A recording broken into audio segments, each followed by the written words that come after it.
Merci à toi Barthélémy d'être venu jusqu'à nous.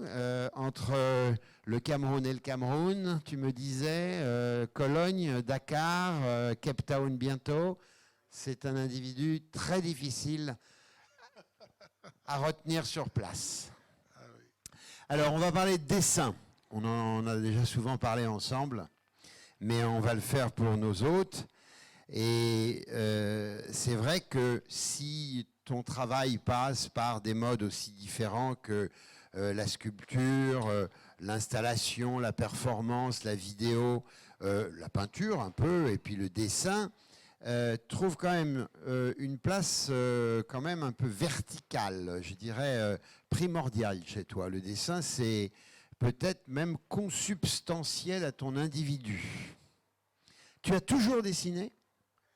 On va refaire un peu le film. Il est né à comment ça s'appelle ? Mbalmayo. Mbalmayo, donc au Cameroun. Hein. Au Cameroun. Alors, tu as toujours dessiné ? Très jeune, à l'école primaire, j'avais un cahier de dessin parce qu'il fallait présenter le certificat d'études primaires élémentaires avec un cahier de morceaux choisis et des dessins. Et j'ai préparé mon carnet pendant toute l'année. Et dans ce carnet de dessin, il y avait la course cycliste du Cameroun qui me fascinait beaucoup. Donc des coureurs que j'avais dessinés. Il y avait les premiers explorateurs qui sont arrivés au Cameroun, comme Monseigneur Vogt, les Allemands, Alfred Sacker. Et j'avais fait leur portrait dans mon petit cahier de dessin pour le certificat d'études primaires élémentaires. Donc, il faut avouer que dans ce cahier, c'était plus une série de dessins de ce qui me fascinait dans l'espace urbain de Mbalmayo, la ville où je suis né. Il y avait le trafic de commerce, de cacao, de bières de bois, de troncs d'arbres, parce que l'exploitation forestière est très avancée dans cette région du sud du Cameroun. On est sur l'équateur et les précipitations sont régulières et donc il y a beaucoup de forêts et donc il y a cette exploitation de la forêt, d'où la présence des gigantesques camions Renault, Mercedes qui me fascinaient. J'étais tout petit, je voyais ça comme des monstres qui rentraient dans la ville et je retranscrivais ces monstres que je voyais. Et donc le tour cycliste du Cameroun, les grands camions, et les explorateurs qui sont arrivés au Cameroun. Alors dis donc, c'était déjà toute une iconographie terriblement ciblée par rapport à des problématiques d'économie, telles que par la suite tu les as développées, voire de politique ou de géopolitique en parlant des explorateurs. Tout ça était éminemment à cette époque-là complètement inconscient. Ce qui, je suppose que, comme tu l'as dit, ce qui te fascinait, c'était la monstruosité des camions. Oui. Donc tu faisais pas un dessin qui était un dessin, je dirais pas de ton âge.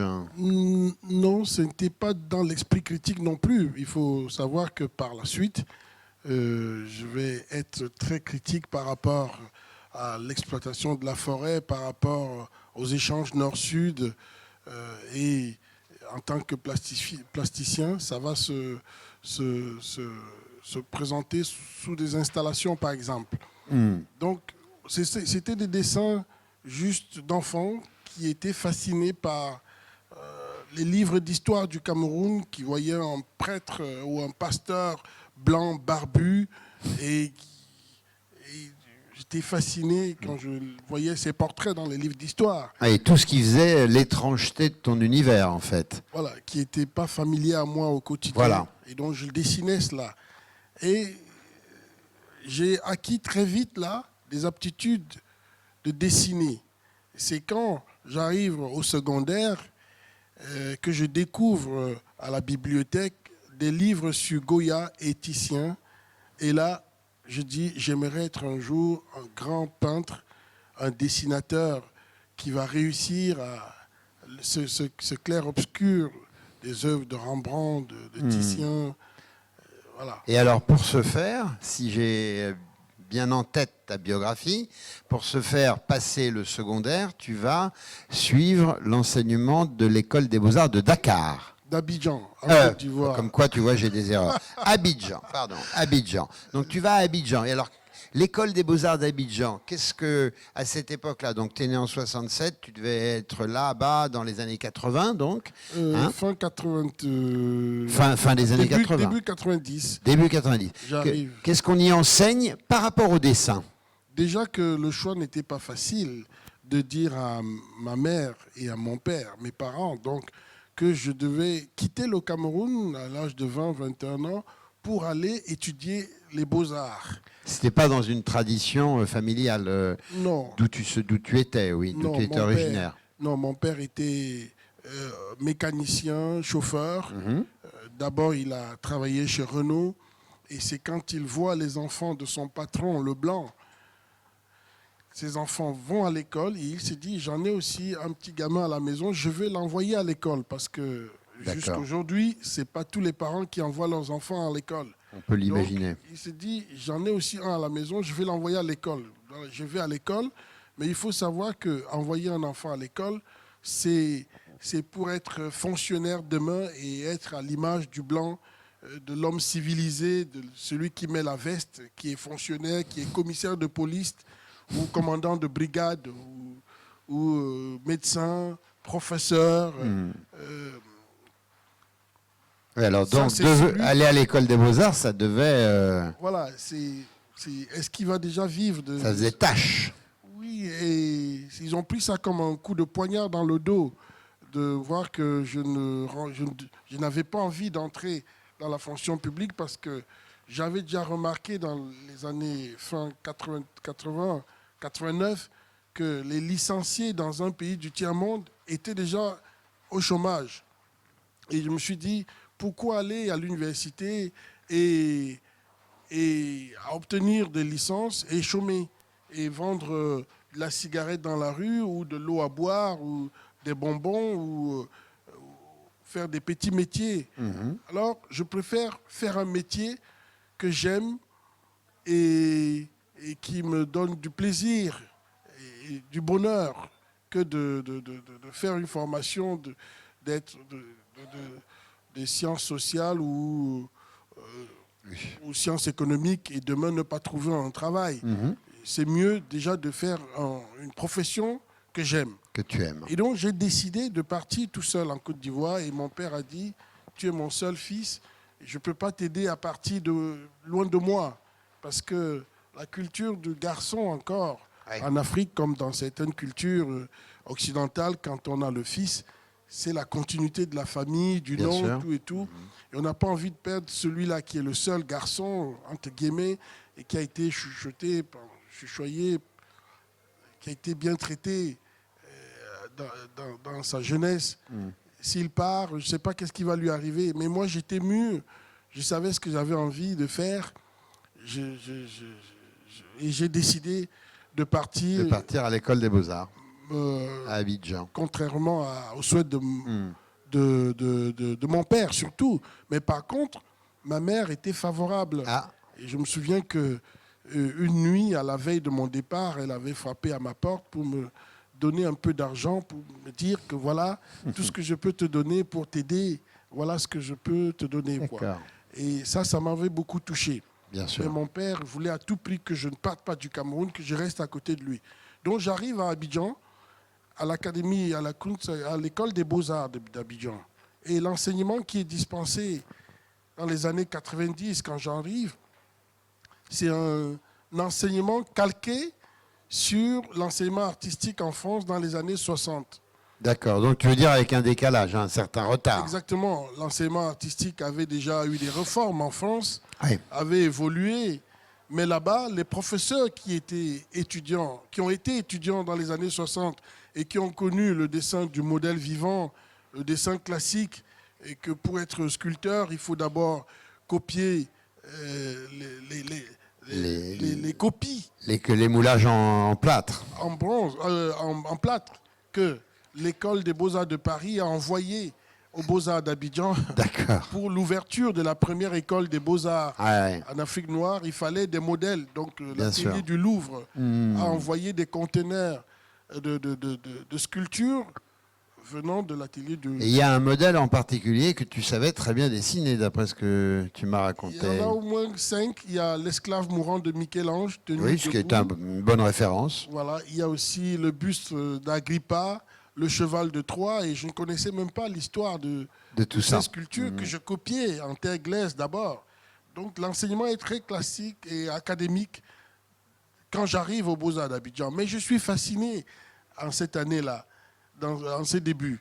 Ouais. Donc je pose à côté de mes modelages, de mes sculptures, où je me souviens aussi de la sculpture du buste du cardinal de Richelieu avec le drapé et le nez du cardinal de Richelieu qui est différent du mien, un peu plat et élargi. Étude physiognomique.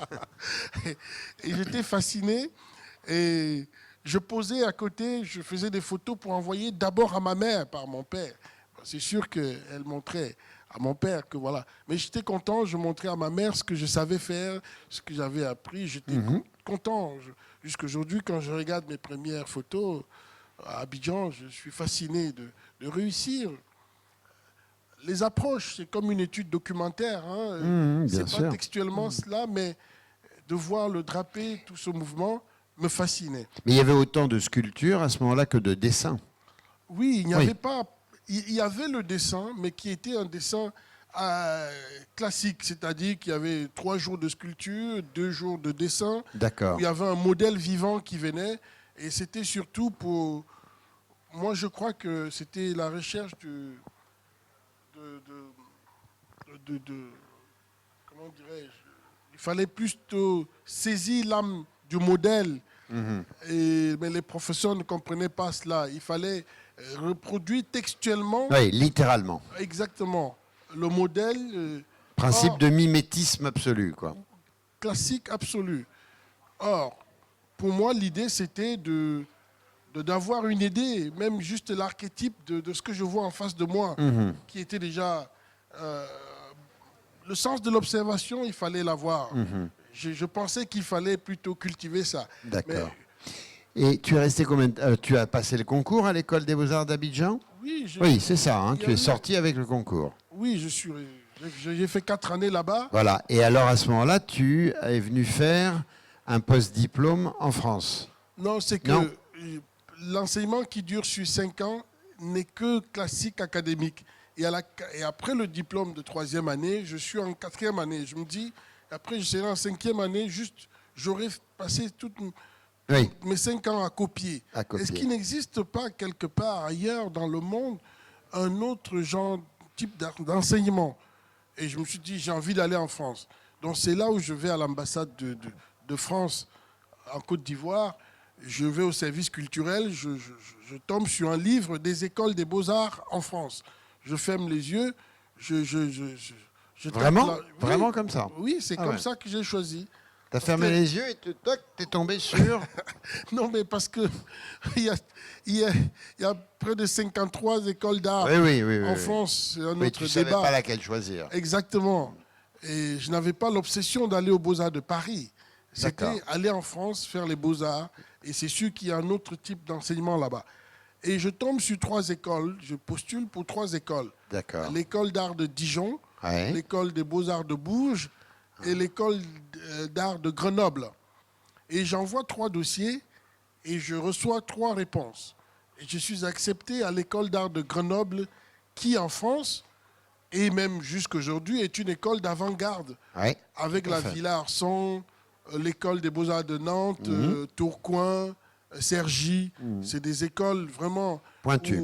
Pointues, avec des professeurs comme Ange Leccia, Jean-Luc Villemout, où des étudiants comme Pareno, Huyghe et Pareno sont passés. Et je tombe sur cette école, je suis accepté, mais rétrogradé en 2e année. J'avais, je crois, 23, 24 ans. Donc, je devais être en 2e année avec des étudiants de 19 ans, 20 ans. Et je prends d'abord ça très mal. Mais après, je me dis, je dois apprendre des choses que je n'en avais pas là-bas en Côte d'Ivoire. Donc, il faut accepter. Je l'ai pris sportivement. Mais ça a été très difficile parce que c'est un comité de professeurs qui m'ont accepté par mon dossier technique. Mais là, j'arrive avec les professeurs qui vont me suivre pendant toute l'année. Et le début est très difficile. Et je le dis toujours. D'un coup, c'est « Oh, le pauvre Mamadou du Congo, est-ce qu'il va comprendre ce que c'est que l'art contemporain ?»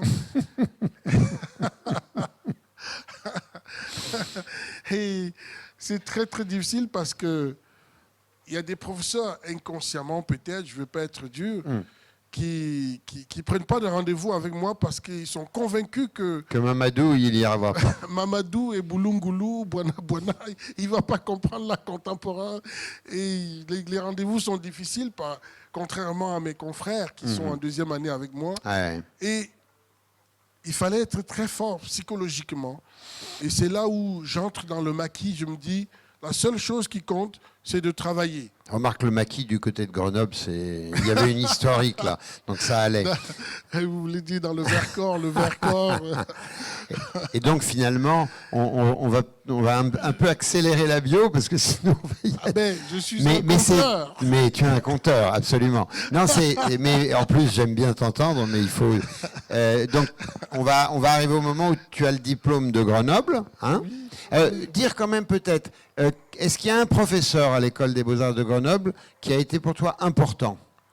Oui, mais qui n'était pas dans la classe des artistes connus et reconnus. D'accord. J'ai connu une femme qui s'appelait Enos, qui prenait des rendez-vous, qui voyait mon travail. C'est sûr que c'est Enos. Enos. C'est pas Enos. avec une autre lettre.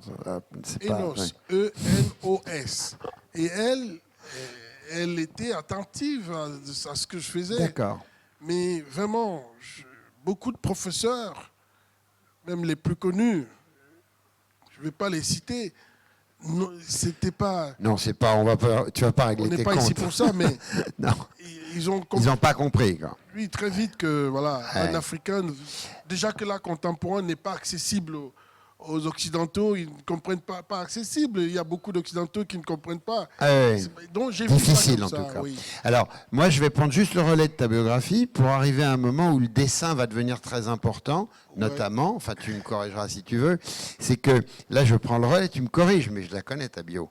Maintenant, je vais me mettre Abidjan à la tête. Quand il a le diplôme, on demande aux étudiants donc de 5e année Oui. qui seraient intéressés à aller faire un post-diplôme à Düsseldorf, en Allemagne. Il n'y a qu'une main qui s'est levée, elle était black. Les autres, ça ne les intéressait pas. Lui, oui, moi je veux bien. Ça témoigne évidemment d'un goût de l'aventure et de l'inconnu qui est quand même assez fort, parce qu'il ne faut pas oublier qu'il arrivait j'arriverai jamais à me souvenir le nom de ton Cameroun. Du Cameroun, non mais le nom de la ville où tu es né, Mbalmayo, Balmayo. qui n'est pas la capitale du Cameroun. Non, qui n'est pas là, c'est de Mbalbayo, Abidjan, Grenoble, et puis maintenant Düsseldorf.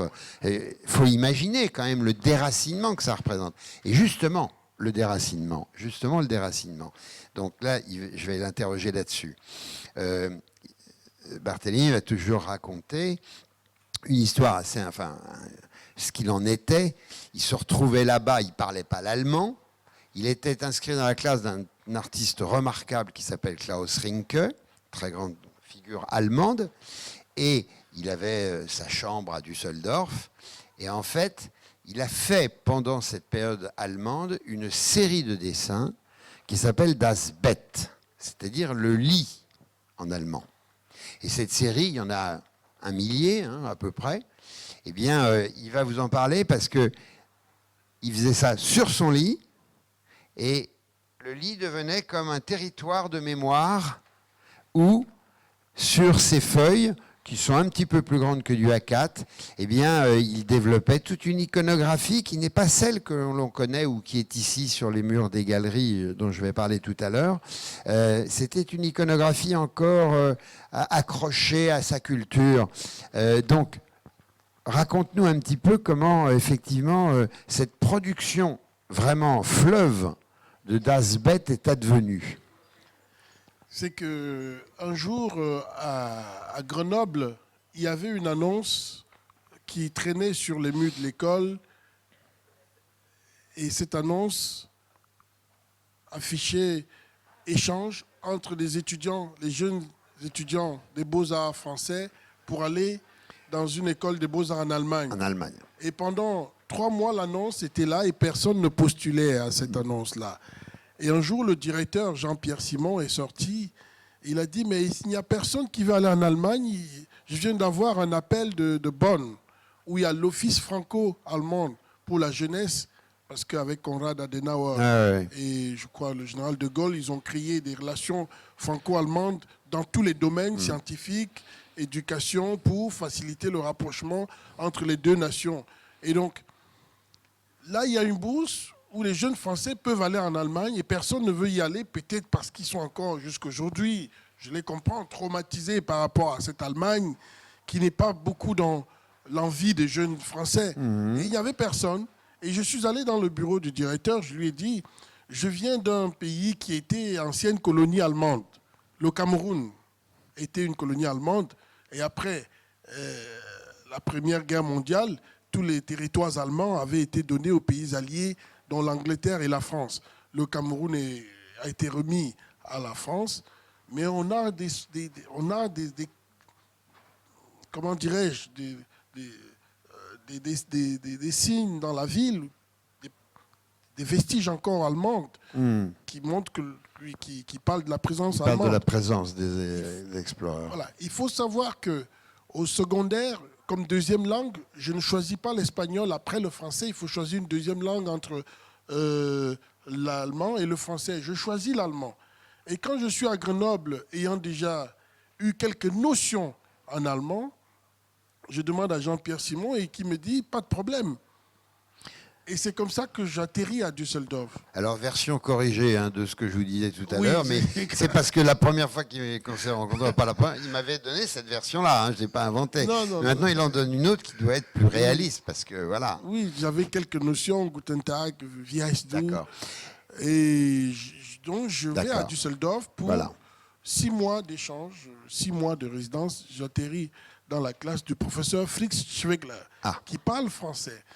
Mais, comme tu l'as dit, le déracinement, le fait de savoir que je suis parti de Mbalmayo, j'ai laissé ma mère, mes camarades, puis je suis allé à Abidjan, j'ai fait 4 ans, mes amis ivoiriens et togolais avec qui on était aux Beaux-Arts sont restés en Afrique. Je n'ai plus cet univers africain, ce quotidien. Puis Grenoble, avec la neige et les collines, et je me retrouve à Düsseldorf, une petite ville allemande, mais très puissante. Pour le moins. Et en cité universitaire, et je me sens de plus en plus loin de l'Afrique. Parce qu'en France, on est plus proche de l'Afrique, beaucoup de raisons. Déjà par la langue bien sûr. et par la présence des Noirs dans la rue. Et là, je me sentais vraiment loin. Je pensais à chaque fois à ma mère, toujours la mère. On pense toujours à la mère, je ne sais pas pourquoi. Il y a beaucoup de raisons tout de même. Ouais. Et là, je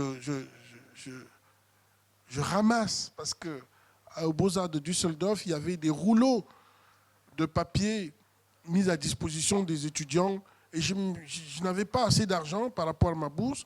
J'ai récupéré des rouleaux de papier recyclés qu'on utilisait pour essuyer ou pour des petits travaux. Je les ai découpés en format A4 et je suis allé dans ma chambre à la cité universitaire. J'ai dessiné au quotidien parce que je me sentais loin, je n'avais pas encore d'amis. Et le seul recours, c'était de parler avec mes dessins. De parler ce qui me manquait, ce qui me... En fait, tu te parlais à toi-même, là, non? Oui, mais... Oui, puisque... Ou tu avais le sentiment, éventuellement, de parler au tien par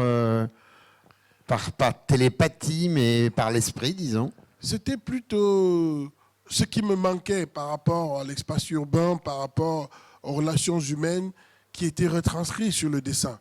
Donc, dans cette série de dessins, il y a des univers qui ressemblent à l'Afrique, il y a des tabourets qui ressemblent comme si on était dans une cour et qu'il y avait une personne âgée en face de moi qui me racontait une histoire, mais en même temps, il y a le tramway de Düsseldorf et les panneaux publicitaires d'Allemagne qui vont apparaître.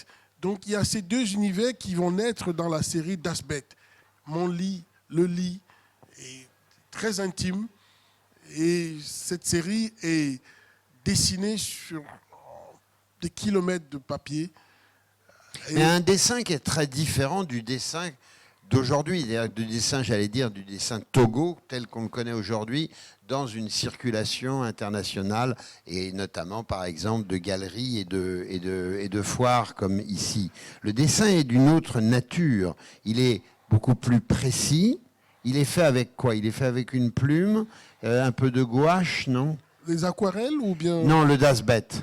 Le Das Bett, c'est avec du stylo à billes. Stylo à billes. Et quelques crayons couleur. Voilà, Très donc pauvre, ça donne matériel. un dessin très pauvre, mais en même temps assez décrit.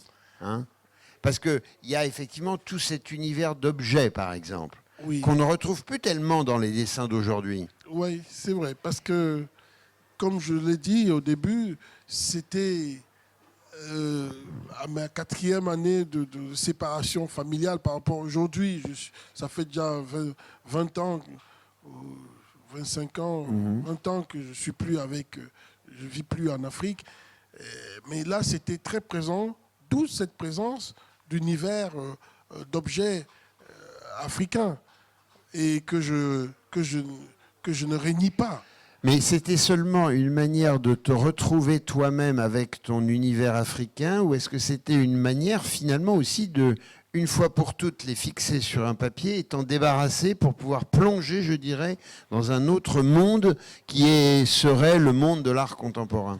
Non, c'était déjà même contemporain parce que il y avait ce qui me manquait, il y avait ce que je voyais, que je découvrais. Mais bien après, dans les années 98, vont naître la série Baptisme. Ouais. Dont on voit quelques images au début du PowerPoint. Les rouges vont passer. Et là, c'est par rapport à un souci de ma famille ou de mes parents qui disent, voilà, il est temps de se marier et d'avoir des enfants à 30 ans, c'est pas normal. Et donc, est-ce que tu es normal toi-même en tant que garçon? Donc, et là, je dois répondre à ma famille par une série de dessins que j'ai appelés Baptisme, où je montre celui qui ne serait peut-être pas normal et qu'on amènerait chez un guérisseur pour boire des potions, pour une impuissance sexuelle ou quoi, et qu'on va le réveiller chez un guérisseur. Et tout cela, cet univers de calebasse et de forêt est dessiné, mais en même temps, il y a cette approche très érotique, très sexuelle, qu'on ne peut pas être dans une situation de maladie et dessiner un univers plus érotique. Ça veut dire que c'est quelqu'un qui connaît ce monde érotique et sexuel. Donc il y a tout cela qui est déchargé dans Das Bett, dans Baptisme. Donc on part de Das Bett, on est à Baptisme. Tout à fait. Et après, le dessin et le travail se développent plus par rapport à des considérations, disons, sociétales, politiques, géopolitiques, qui prennent forme évidemment dans les performances, dans les vidéos ou dans les installations.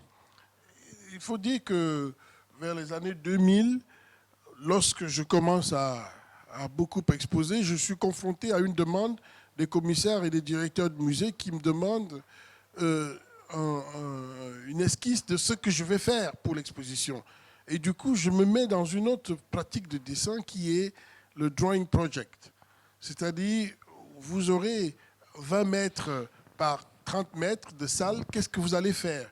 Donc on veut avoir une idée, du coup, j'essaie de dessiner en 3 dimensions au crayon ce que je dois faire. Donc cette série de drawing project qui n'est pas ici, qu'on a montré ensemble. On a montré ensemble à Arles, et plus dans les préparations d'une installation. D'accord. C'est différent de Dreamcatcher qui est plus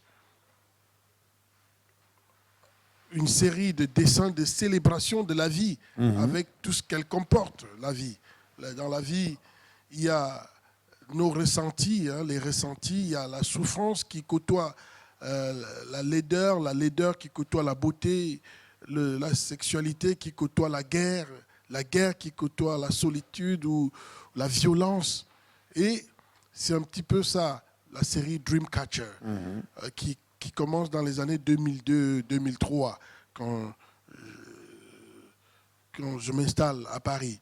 Et dans Dreamcatcher, il y a un petit peu de tout. C'est la vie avec grand V.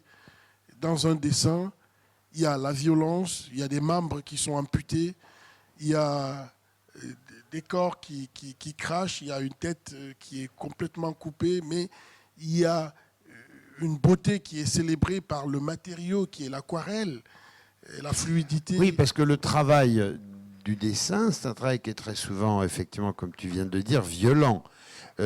Aussi dans l'utilisation justement des couleurs, le rouge, c'est quand même, il y a le rouge sang quand même qui est assez récurrent. Qui peut en même temps être très beau. Tout à fait. Dans ce rouge sang, les dégradés, le résultat avec l'aquarelle est sublime. Et donc il peut être violent, mais en même temps il est beau. D'où la violence qui côtoie la beauté. Comment advient un dessin? Est-ce que tu as des idées préalables très précises dans ta tête et tu les appliques, ou est-ce que tu travailles de manière complètement empirique? Comment ça se passe? Il y a deux pratiques. Les grands formats, c'est plus un combat de boxe perpétuel, parce que la surface, plus elle est grande, plus je sais que je vais rentrer en confrontation avec le papier. Il y aura un combat de boxe. Tu veux parler presque de performance? On pourrait dire que c'est un dessin performatif. On peut le dire, surtout au moment où je crée ce dessin. Parce que je prends du recul, je suis en face d'une grande surface blanche et je me pose la question, comment je dois occuper d'abord graphiquement et aussi l'équilibre de l'espace de ce dessin. Le déséquilibre ne doit pas y être. Donc, c'est, on dirait, un combat de boxe, je le dis toujours. D'accord. Au Mike Tyson. Et je débute parfois dans l'inconnu. Et après, du coup, surgit toujours une forme humaine d'abord, et après qui part, et qui occupe la grande surface. Et après vient des filaments où il y aura les fleurs qui vont venir célébrer la nature devant le corps humain, et les couleurs aussi vont parler pour célébrer l'émotion. Et petit à petit, je construis le dessin au sol. Tout se fait au sol. Hein. Tout se fait au sol. Et en même temps, tu constitues des séries. Donc, je voudrais savoir comment tu règles l'équation entre l'empirisme dont tu parles et le fait que tu constitues des séries. Puisque dans les titres que l'on peut voir, il y a souvent un chiffre romain, 2. Donc, à ce moment-là, ce n'est plus empirique. C'est que tu as trouvé un sujet, voilà, une forme, un sujet, et que tu la déclines. Ah oui. C'est pour ça que dans ma production, ça part non seulement des thèmes parfois bibliques comme le jugement dernier, ou au baptisme qui sont très personnels, le baptisme ou d'Asbeth. Comme tu en parlais, oui. Le jugement dernier, par exemple, après, quand je veux traiter le thème du jugement dernier... Mais comment il est arrivé, par exemple, le thème du jugement dernier qu'on avait vu notamment au Palais de Tokyo? Oui, pour la Triennale des Arts. Voilà. J'avais pensé, le commissaire m'avait demandé un projet spécifique. Et il s'était arrivé à un moment où j'avais pensé que nous tous, nous avons droit à un jugement dernier. Même si je suis païen et plus animiste, j'ai quand même eu à fréquenter dans des écoles catholiques parce que l'éducation était plus sérieuse. Et donc, ce thème, même dans l'histoire de l'art, a été traité par des grands artistes. Et là, j'ai découvert que plus dans notre vie aujourd'hui, il n'y avait pas de solidarité entre les êtres humains. Plus il y avait cette peur de guerre et cette troisième guerre mondiale qui existe déjà de par les religions. Aujourd'hui, on vit dans cette troisième guerre mondiale qui ne se fait pas face à face, mais qui se fait par des attentats ou par des provocations sur des réseaux sociaux. Et je me suis dit, tout cela, ces extrémistes de toutes les religions auront droit à un jugement dernier. Et donc, je me suis dit, il faut faire une série sur le jugement dernier. Mais est-ce qu'elle était aussi dans ta tête portée par un modèle qui est un modèle historique de l'histoire de l'art? Pas vraiment. Non. Pas vraiment. Non, comme tout à l'heure, tu nous disais que quand tu étais à l'école des Beaux-Arts et que tu découvrais ce qu'il en était de l'art du passé, Goya, etc., tu as dit, je veux faire comme eux. Donc oui. Ça, voilà. Est-ce que c'est pas à ce moment-là que tu commences à faire comme eux? J'ai eu envie de faire comme eux, mais je n'ai jamais réussi à faire comme eux. Je n'ai pas fait. L'humilité, d'accord. Oui, bien sûr. Même si j'ai eu des dessins, il y a la série What You Name, qui sont des représentations des portraits anonymes, très classiques, mais c'est pas par rapport au rapprochement de Goya ni de Titien. D'accord. What You Name est un choix de personnages anonymes qui, petit à petit, ont leur expression, qui ont leurs problèmes, leurs espoirs, leurs douleurs quand on les regarde en face. Et c'est différent des portraits de Rembrandt. Mais c'est pas vraiment... La suite de mon travail n'est pas par rapport à un artiste dans l'histoire de l'art. Mais tu en as le souci quand même d'être dans l'histoire de l'art. De rentrer dans l'histoire de l'art, c'est pas à moi de décider. Je crois que c'est le travail qui fait en sorte qu'on rentre dans l'histoire. Et c'est ce qu'on laisse, c'est ce qu'on fait. C'est les sentiments humains qu'on représente, que les gens se sentent de plus en plus proches de ce que l'on fait, qui peut faire en sorte qu'on rentre dans l'histoire de l'art. Mais la recherche d'un artiste, au départ, n'est pas comment faire pour entrer dans l'histoire de l'art. D'accord. Alors, je t'ai un peu interrompu sur le jugement dernier, mais reprends, parce que tu étais en train de nous expliquer comment elle était arrivée, cette série. Et donc, après le jugement dernier 1, il y a le jugement dernier 2, et il y a, même si je n'ai pas lu Dante et Dante. Et Dante, oui, la Divine Comédie de Dante, par exemple. Je n'ai pas lu cela, mais j'ai eu à écouter un petit peu. Oui, t'inquiète pas, on traîne un chariot, là, en passant. Oui, mais il y a des étapes où on doit passer par le feu qui est dessiné. Il y a des étapes très, très violentes dans toute cette série, Jugement dernier 2, 3, 4, 5, 6, ou dans Purification aussi, où je pense qu'à un moment, l'homme est devenu plus méchant et que l'homme doit se purifier. Et d'où ces dessins qui trouvent n'importe quel orifice humain doivent sortir de là un liquide. L'homme doit se purifier. Et dans Purification, ça sort par les oreilles, par la bouche, par le nez, par le sexe. Et tout doit sortir et purifier l'homme, l'être humain. Mais alors, ça veut dire que finalement, dans ce travail de dessin notamment, mais pas seulement de dessin bien sûr, tu poses en fait un certain nombre de propositions pour servir, enfin pour inviter le regard à réfléchir sur notre condition humaine, sur nos limites, sur ce qu'il conviendrait peut-être de faire pour améliorer justement cette humanité. Et sans plus donner de leçons. Sans donner de leçons, mais voilà. T'en as le souci. Oui, de montrer. De montrer. L'artiste est là pour interpeller, mais pas donner un jugement. Moi, j'interpelle.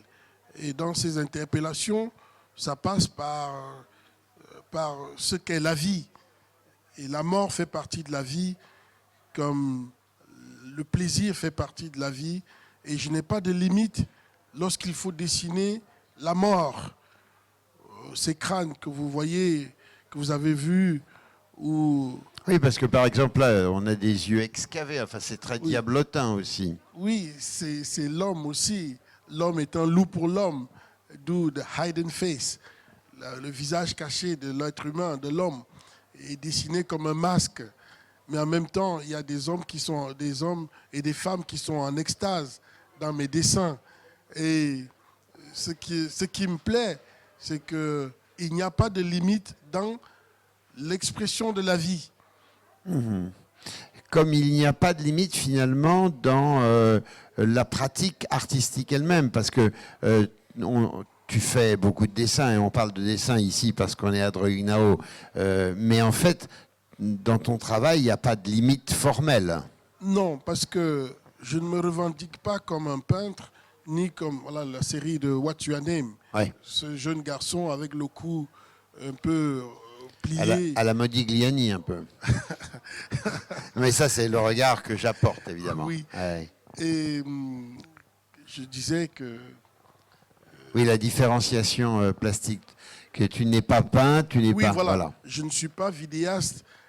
C'est aussi la chance d'être passé dans beaucoup d'écoles qui fait en sorte que je puisse avoir une idée et chercher comment je peux illustrer cette idée que j'ai.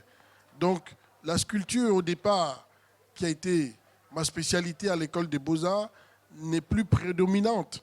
Si j'ai une idée et que je pense que cette idée va mieux en performance, comme la torture des prisonniers dans la prison de Guantanamo, et que j'ai envie de faire quelque chose avec cette torture et ce manque de jugement, de non-présence d'avocats.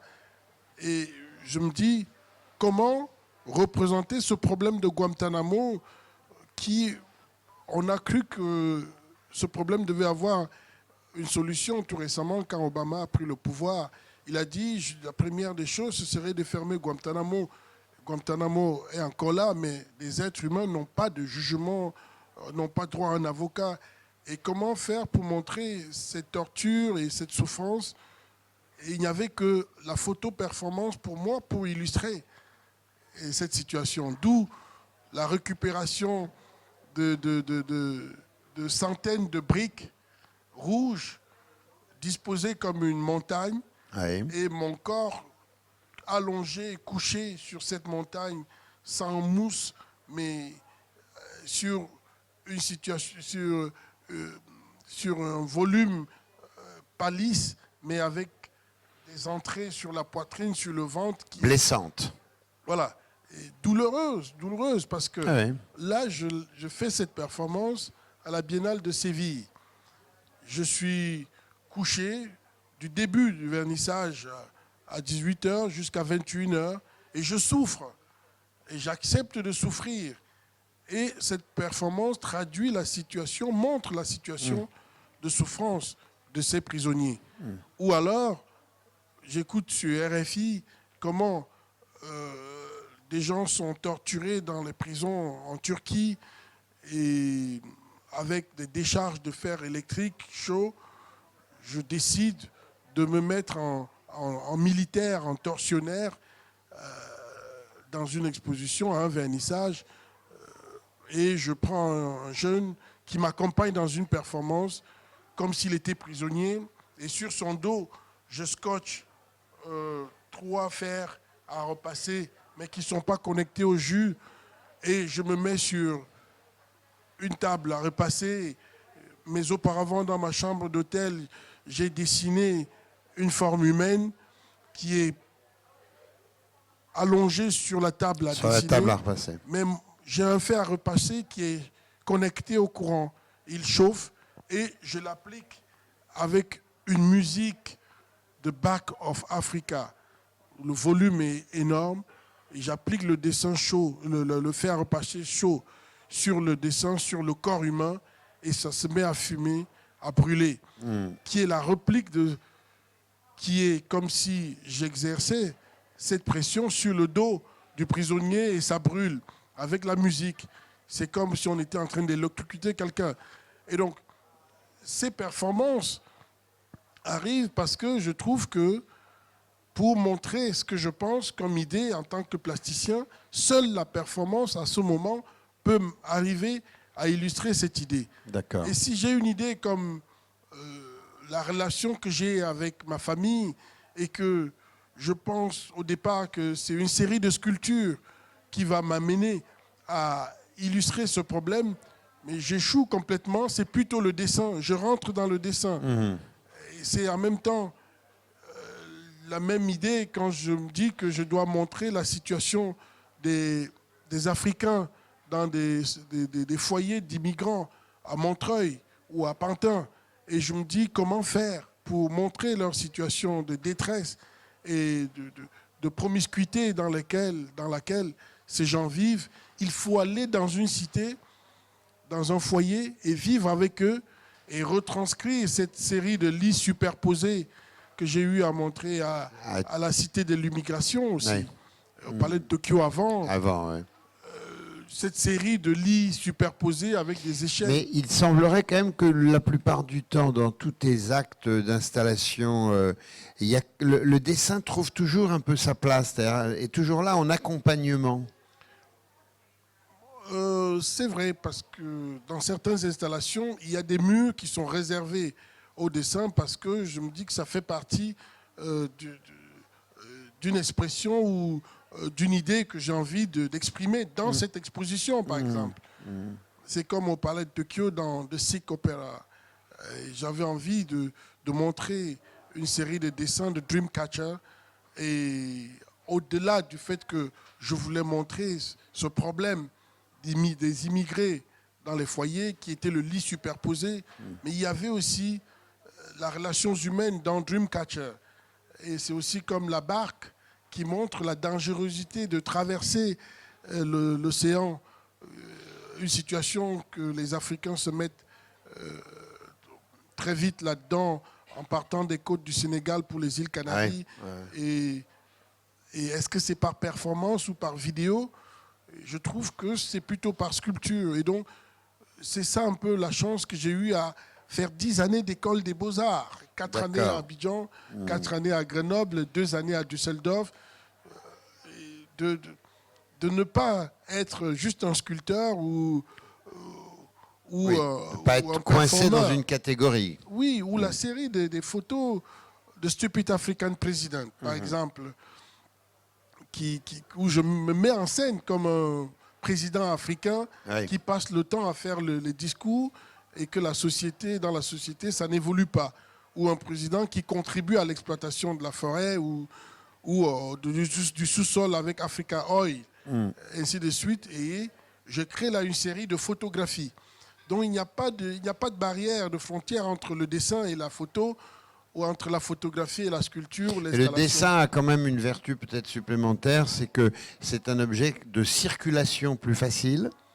Et donc, plus sincère aussi le dessin, parce que c'est comme une première parole d'un enfant. Vous donnez le papier blanc à un enfant qui a 1 an, et vous lui donnez un format tout blanc et un crayon, et il va réaliser que quand il passe le crayon, il laisse un trait. Et quand il repasse, il laisse un deuxième trait. Et quand il repasse 3 fois, 4 fois, 5 fois de gauche à droite, il crée une émotion. Et on peut déjà étudier le caractère de cet enfant par le dessin. Donc c'est une pratique vraie, sincère pour moi. On ne peut pas mentir avec le dessin. On ne peut pas mentir avec le dessin. La formule est assez belle. Le temps tourne. Donc, avant de demander si il y en a quelques-uns qui veulent poser des questions à Barthélemy, je voudrais quand même dire un mot, et je voudrais que tu le dises plutôt que moi d'ailleurs, par rapport à cette entreprise, j'allais dire, que tu mènes à Banjul. Il faut parler absolument de Banjul Station. Parce que c'est, pour moi, je n'ai pas encore eu la chance d'aller au Cameroun voir, mais ça ne va pas tarder, j'espère, depuis le temps qu'on en parle. il faut absolument que vous sachiez, si vous ne le savez pas, que Barthélemy, dans une manière justement de volonté de ce que l'art africain ne soit pas simplement un objet qui se baladerait dans le monde qui n'est pas africain, donc dans le monde occidental, dans le monde asiatique et dans le monde international, a opéré en quelque sorte le souhait d'un retour et d'une implantation surtout à Banjul d'un lieu qu'il a créé de ses propres deniers, très important, qui est un vrai centre d'art contemporain à Banjul, ce qui est quand même très méritoire de sa part, d'autant plus que c'est associé, mais tu vas le préciser, à une opération aussi sur le territoire agricole. Hein. Je crois que tu es très attentif à ça. Alors je voudrais que tu nous dises un mot quand même de ce qu'est Banjul Station. C'est que j'ai toujours pensé que en tant qu'Africain de la diaspora, on a un devoir par rapport à la situation de l'Afrique. Et j'ai eu la chance d'aller à l'école et de faire les beaux-arts. Et je n'ai jamais su que l'art pouvait me donner à manger. Et que par la suite, j'ai réussi à vivre de cet art. Et je me dis, il faut redonner ce gain à l'art. Et comment redonner ce gain à l'art? Je me suis dit qu'il y a comment dire, des professions ou des domaines dans lesquels l'Afrique a des difficultés. Il faut se mettre à la disposition du continent ou de notre population. Moi, j'ai des qualités dans le domaine de l'art et je ne peux que donner ce que j'ai dans le domaine de l'art aux Africains.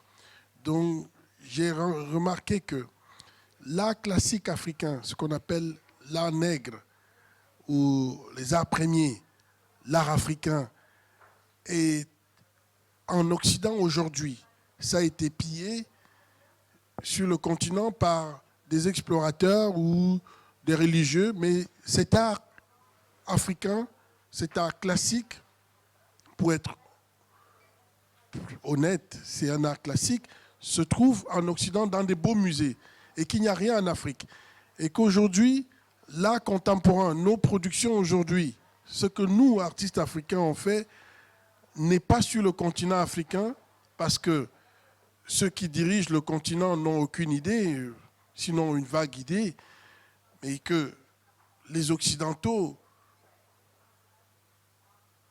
ont au moins une idée de ce qu'on fait et certains en achètent.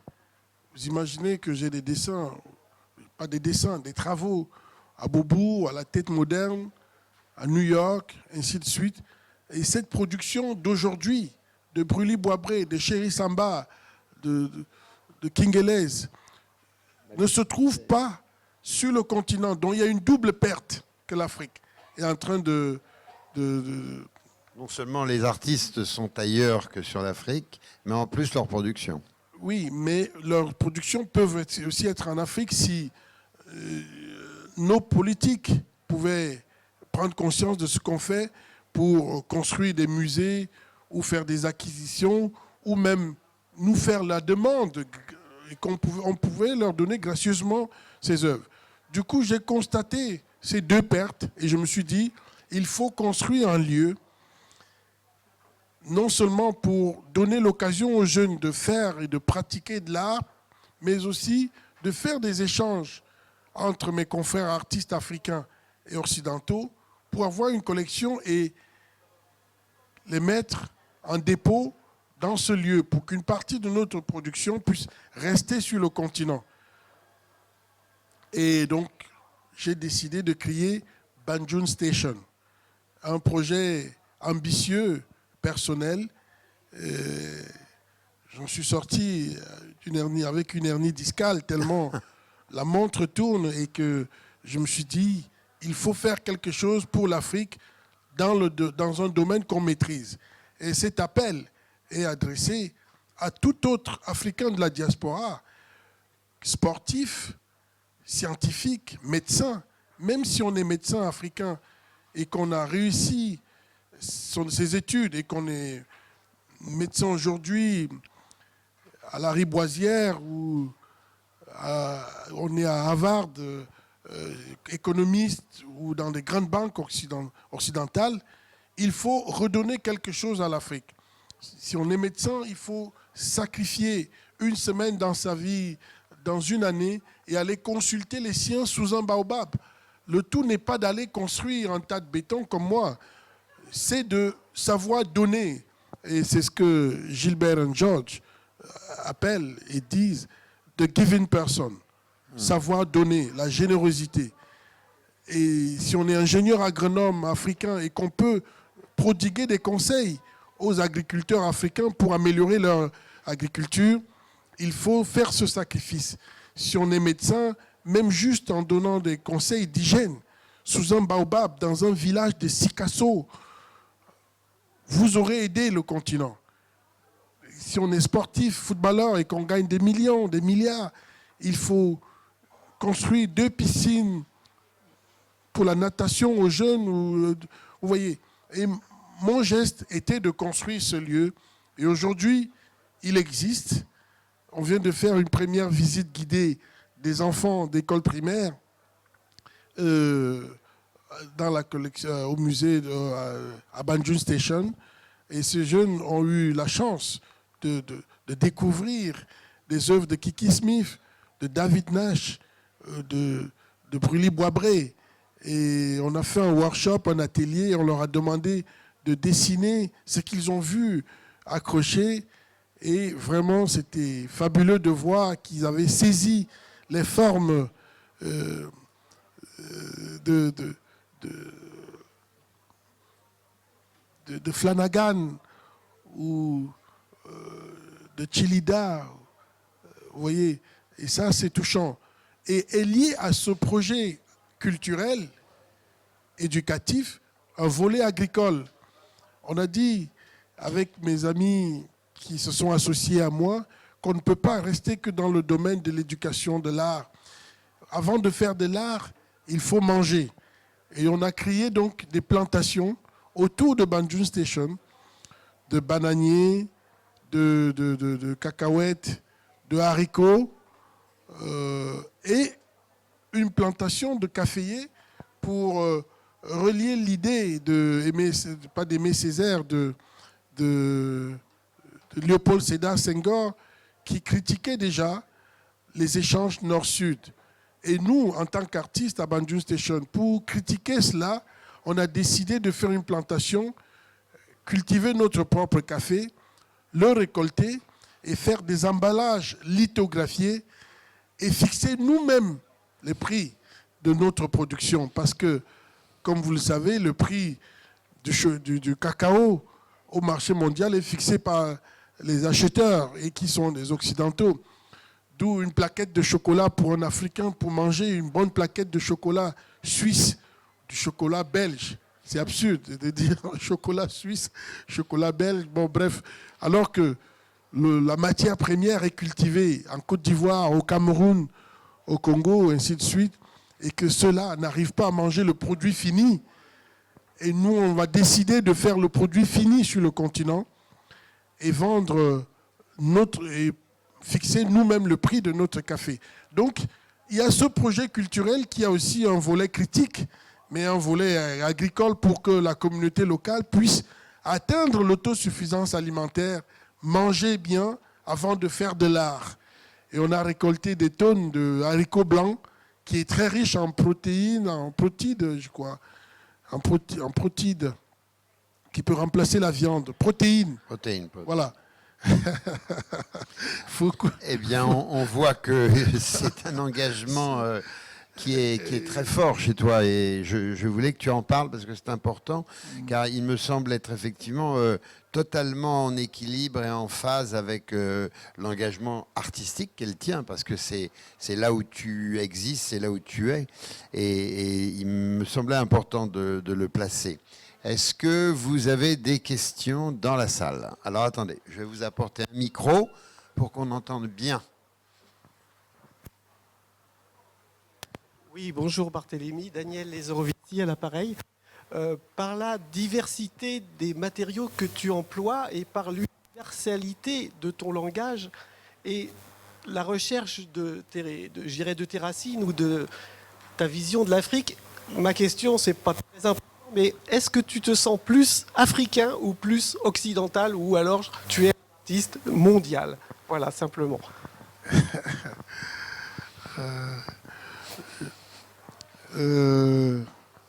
Déjà, je vais dire que dans mon travail, la première des choses, ce n'est pas la recherche d'une affirmation de mon africanité. Je le suis déjà, je suis africain, ça se voit par ma manière de parler, de marcher, de manger à table. Je tiens peut-être la fourchette à la main gauche et la cuillère à la main droite. Et ça se voit que je suis africain, je n'ai pas besoin de mettre une couche là-dessus. Donc, je ne recherche pas à mettre en exergue ce côté africain. Je reste un être humain et mon travail est plus universel parce que quand je remarque en 2003, à la veille d'une exposition individuelle au Palais de Tokyo, en regardant la télévision, comment il y a des bombardements en Afghanistan et comment il y a eu le génocide au Rwanda, en Serbie, je me suis dit, je ne peux pas rester en 2003 dans mon atelier à me cantonner, à montrer que mon travail au Palais de Tokyo, c'est moi, c'est moi, c'est moi, c'est une exposition, c'est moi, c'est moi. Il faut penser à ceux qui sont ailleurs, qui souffrent, qui ont besoin de dire des choses. Et j'ai tout laissé à la veille de cette exposition. Et j'ai pu obtenir un visa pour aller en Afghanistan. Mais il s'avère qu'on avait interdit les entrées. La France avait dit, personne ne doit se déplacer, on refuse les voyages sur l'Afghanistan. J'ai dit, il faut peut-être que j'aille en Serbie, où les Serbes et les Kosovars se sont tués. Et j'ai décidé, j'ai changé mon billet d'avion pour aller en Serbie. Je suis descendu à Belgrade. J'ai pris un train pour aller dans la ville de Tchatchat et de Populce. J'ai découpé des cartes postales dans ma chambre d'hôtel et le lendemain, je suis allé dans les écoles serbes. Et j'ai expliqué un projet que je voulais donner la parole aux jeunes qui sont nés pendant la guerre, après la guerre, et qui ont entendu parler de ce qui s'est passé en Serbie, à Sarajevo, ainsi de suite, les fosses communes, ainsi de suite. Et je leur ai demandé s'ils avaient un message d'espoir, s'ils voulaient dire des choses aux gens dans le monde. Et ces jeunes ont écrit sur des cartes postales illustrées parce que toute la nuit dans ma chambre, j'avais dessiné des êtres humains et je voulais faire une collaboration avec ces enfants qui ont écrit sur ces cartes postales. Et après, je suis allé à la poste, j'ai mis des timbres et je les ai collectés. Et ils n'ont que prodigué des messages de paix, de rencontre avec l'autre peuple qui est de l'autre côté.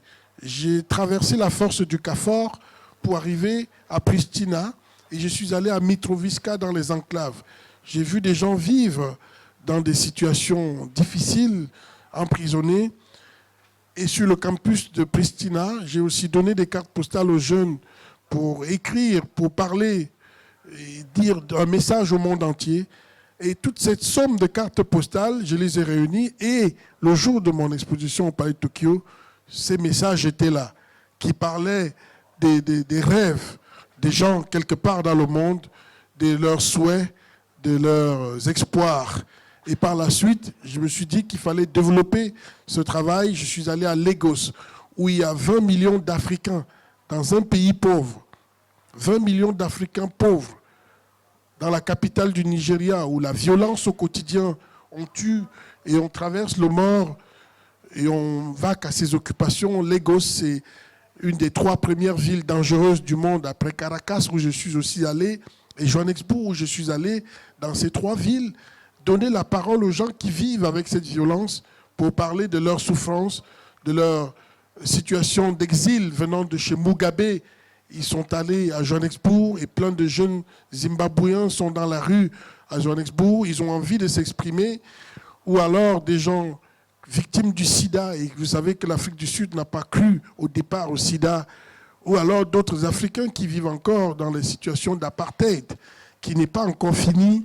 Et je veux rester un artiste qui est proche des gens, qui est sensible aux difficultés, aux souffrances des autres, et qui n'est pas un artiste qui se préoccupe des problèmes d'Afrique. Et c'est pour cela que je suis allé aussi, en 2005, en Seine-Saint-Denis, donner la parole aux jeunes, au moment où il y avait CNN qui leur tendait le micro, lors des émeutes de 2005. Je leur ai donné des cartes postales pour qu'ils écrivent. Ils ont eu du mal à écrire parce que beaucoup ont des difficultés dans la grammaire, dans l'orthographe, mais ils voulaient s'exprimer, ils ont écrit là-dessus. Et ce travail a continué jusqu'à Hiroshima, où j'arrive sur l'explanade où la bombe atomique à Hiroshima, où la bombe atomique est tombée, et que tout jeune japonais, dans son cycle primaire, secondaire, doivent aller en pèlerinage là-bas. Je les ai rencontrés sur cette esplanade. Ils n'ont qu'écrit des messages de paix sur des cartes postales. Donc vous voyez que je suis un artiste qui part de Saint-Denis à Lagos, de Lagos à Johannesburg, de Johannesburg à Hiroshima, ou à La Havane. J'ai fait à la place Tahrir. Tout récemment, je suis allé en 2001, quand la révolution arabe se déplaçait de Tunis pour la place Tahrir, pour l'Égypte, donner la parole à la place Tahrir aux Égyptiens. Ils ont écrit. C'est un véritable travail documentaire que j'ai obtenu à Tunis. J'y suis rentré. Et même 20 ans après, nous sommes en 2014, au Rwanda, où j'ai rencontré dans une école, dans un collège de jeunes filles.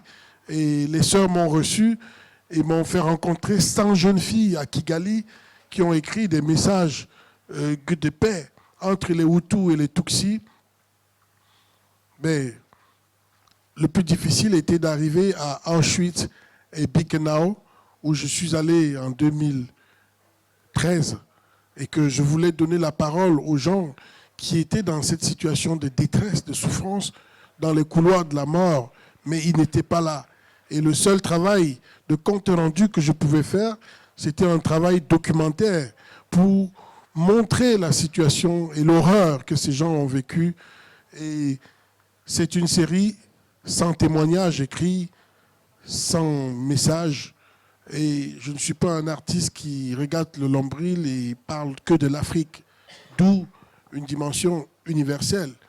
Mais c'est surtout un message d'Albert Camus lors de la remise de son prix Nobel de la littérature en 1957, Stockholm, qui change tout mon travail. Et c'est là où Albert Camus il dit « L'art n'est pas à mes yeux une réjouissance solitaire. Il est un moyen d'émouvoir le plus grand nombre d'hommes en leur offrant une image privilégiée des souffrances et des joies communes. » Et quand on retient ce message d'Albert Camus, on ne peut pas faire un art insensible. Voilà. Et Togo n'en fait pas. Je crois que là, c'était un beau manifeste. Merci Barthélémy. Question peut-être, non? Alors, il mérite en effet. Juste vous dire que, comme vous l'avez vu noter, bien entendu, il est représenté par la galerie Le Long, qui est à l'étage sous la verrière. Dès l'entrée, je ne me souviens plus du stand, puisque ça, c'est la galerie parisienne qui le représente. Mais je voulais le signaler, il est aussi représenté par une galerie coréenne, qui se trouve sur ma droite, là, au stand I6. Et vous retrouverez donc ici et là tout un ensemble de dessins qui ne couvrent pas évidemment tout ce dont on a parlé, parce que l'œuvre graphique de Togo, elle est très très nombreuse. Quelle est la prochaine actualité d'exposition à laquelle, enfin théoriquement c'est plutôt, je la connais puisque c'est une exposition dans laquelle je suis en train que je vais vernir le 11 avril à Thonon-les-Bains, African Way. Donc je fais une exposition dans un espace dont je gouverne la programmation. Et c'est une exposition qui s'appelle African Way. Il y a des cartons qui traînent chez Lelon et à la Galerie Coréenne. Et où justement, j'ai demandé à Barthélemy s'il voulait bien me prêter à montrer, je crois qu'il y a 124 dessins de Das Bet. Donc c'est une exposition où je montre un Barthélemy Togo d'il y a presque 20 ans. Mais j'ai d'autant plus de plaisir, c'est qu'on n'en a jamais montré autant d'un seul coup en France. Donc c'est une manière comme cela, dans le travail que nous faisons ensemble depuis déjà 15 ans, de le compléter. Voilà, merci beaucoup pour votre présence et votre attention. Et puis bonne foire, sans oublier que vous avez un autre espace qui est l'espace Comines, à 5-7 minutes à pied. Merci à vous. Merci Barthélemy. Merci bien.